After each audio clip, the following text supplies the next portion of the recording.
Good evening, everyone, and welcome to the dungeon. I'm your host, Phil Marinucci, and tonight I'm going to be showing you how to create a severed finger, or better yet, a severed hand. Here's what you're going to need to make this gruesome project: liquid latex, makeup sponges and cotton balls, neutral set powder or baby powder, fake blood, fake nails, a makeup palette, and makeup brushes, and a hair dryer. Let's get started. So the first thing you want to do is take your liquid latex and empty it into a little dish, just so we have something to work with. Just pour a little bit. You don't need to start off with much. You can add more later. Then take your makeup sponge, dab it in, and you're just going to coat your entire finger or hand with the liquid latex, covering the entire surface. Doesn't matter if it looks sloppy, just get it all over it. You can buy liquid latex at party stores. Usually they go for about $3 for an ounce. So the next thing you're going to do is get a hair dryer and speed up the drying process by blowing the hair dryer on your finger or hand. Once that's done, you're going to repeat the first process. Take more liquid latex and dab it all the way over your finger or hand again, making another layer. This second layer is increasing the thickness of liquid latex. You're going to keep doing layer over layer for about 10 to 15 layers, or whenever you feel fit.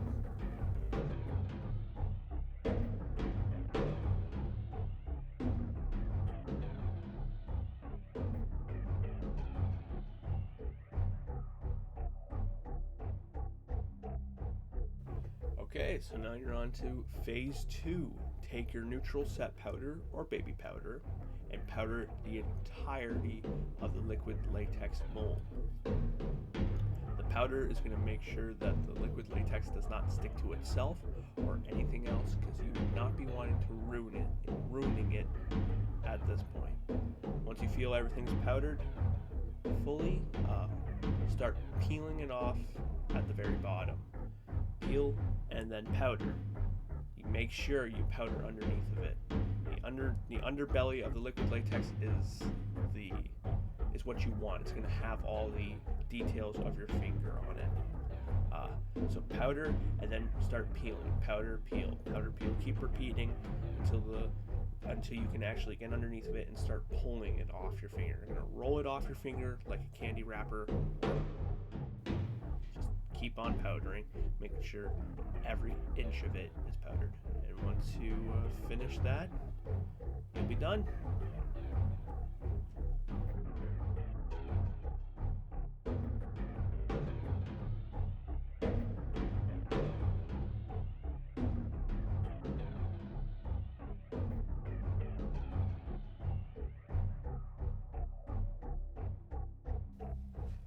There you go. Now you've completed a liquid latex mold of your finger and or hand.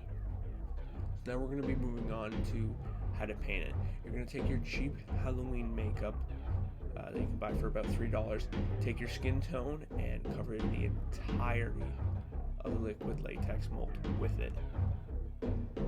Then you're going to notice that the latex isn't really going to stick, the makeup's not going to really stick to the latex as well as you hope. Don't worry, it will, just use a lot.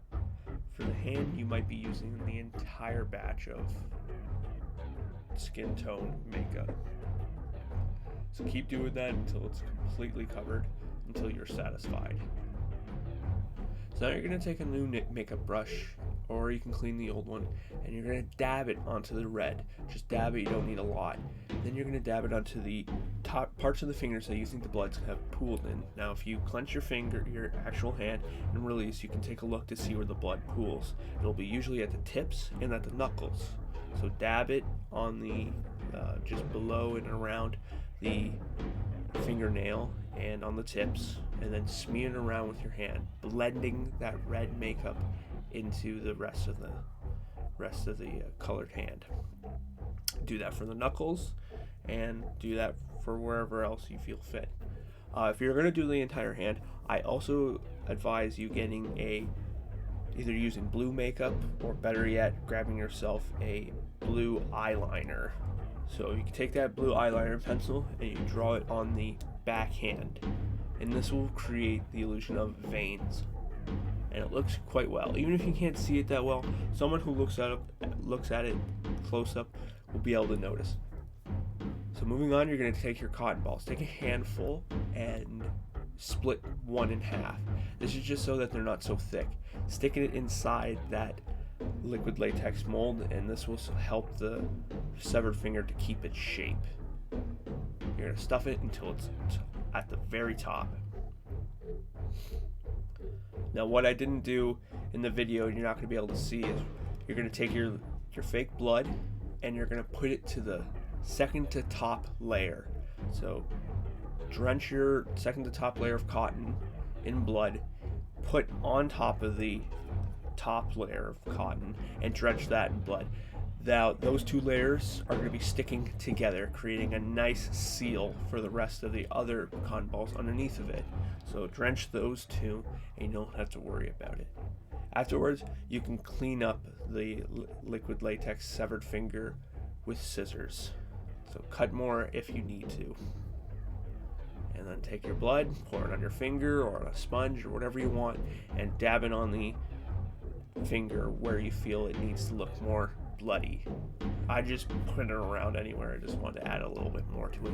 Look like it's kind of rolled around in a pool of blood or something like that.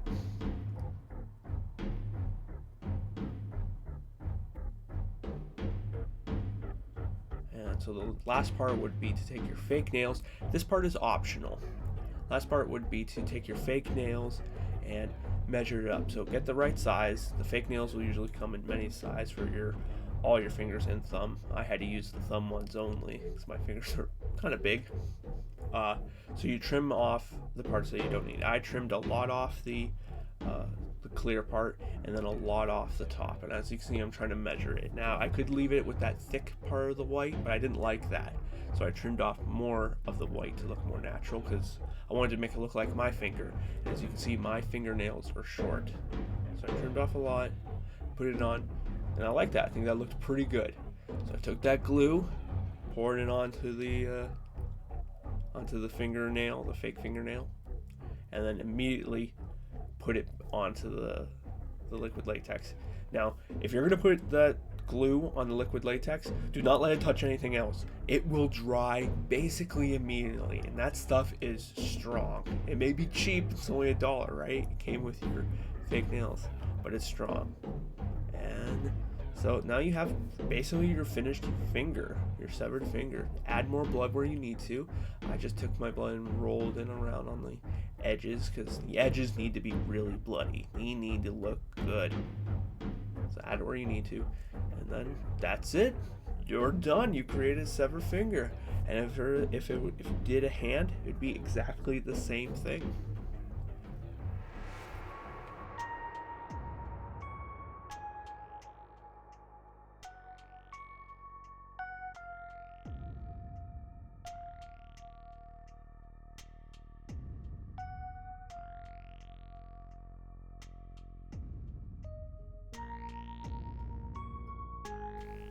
And that's how you created a severed finger or hand. Thank you everyone for watching this first episode of The Dungeon. I plan on making more in the coming weeks, so I hope to see you then. Have a good night, everyone.